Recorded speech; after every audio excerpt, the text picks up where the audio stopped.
because I love stories. Okay, so this one has an official title. It's a famous Zen koan story. It's called Sangaku Polishes a Tile. So once upon a time, Sangaku, who I'm guessing from the story was a senior student, visits his friend. My Japanese is terrible, but let's just say visits his friend.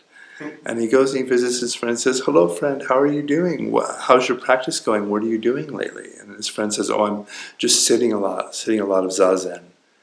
And he says, "Oh, that's wonderful. Why are you sitting zazen?" He said, "Oh, I'm sitting zazen to become a Buddha." He says, "Oh," and he runs behind his house and grabs an old broken floor tile and starts scraping it on a rock. And his friend is like, "What are you doing now?" He said, "Oh, I'm going to polish this into a mirror." And he says, "You can't polish a floor tile into a mirror?" And he says, "Oh, well, you can't become a Buddha by sitting zazen." And thus the story ends. One of the points that is often raised from this story is the practice that the Buddha sets out, and all teachers after him that claim to be in his line, does not make you a Buddha, does not make you enlightened.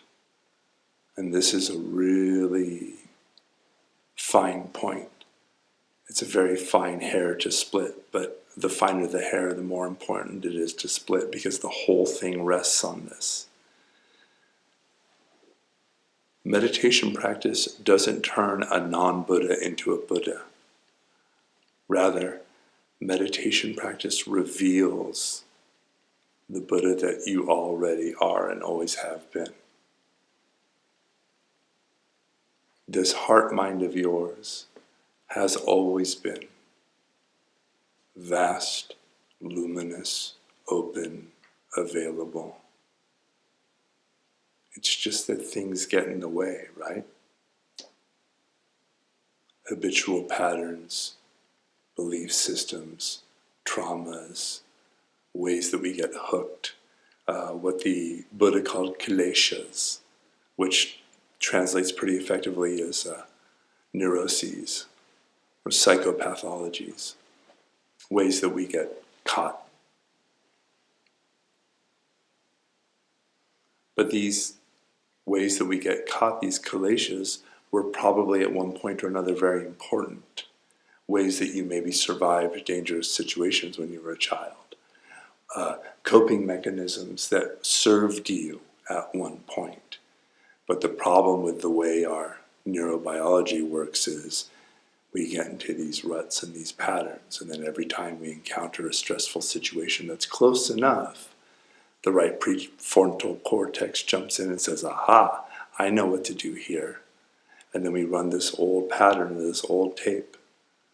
And this goes all the way from the most basic of we look out from our senses into the world, and the world is immediately chopped into self-other, self-object, and immediately this world of duality arises.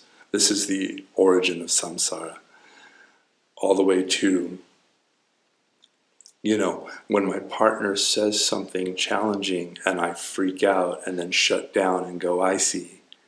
It's the same kind of thing. We're just running this neuropsychological tape. So the practice of meditation isn't some kind of external thing, some kind of pill to take. Rather, the practice of meditation and the practice, capital P, underlined writ large, meaning your whole life. Remember, the practice isn't on the cushion, the practice is every single moment of your life. The point and purpose of the practice is to reveal what's already present. And this is expressed in 84,000 different ways, and will look differently for every single person on the planet. But basically, Anytime there is a lessening of stress and suffering, anytime there is an openness, an opening instead of a shutting down, anytime there is an ability to be present to the raw ambiguity of the present moment and staying with it and not shutting down and not running away and not othering, that's the practice. And it reveals what's already present. It reveals the Buddha that you always are, always have been. So,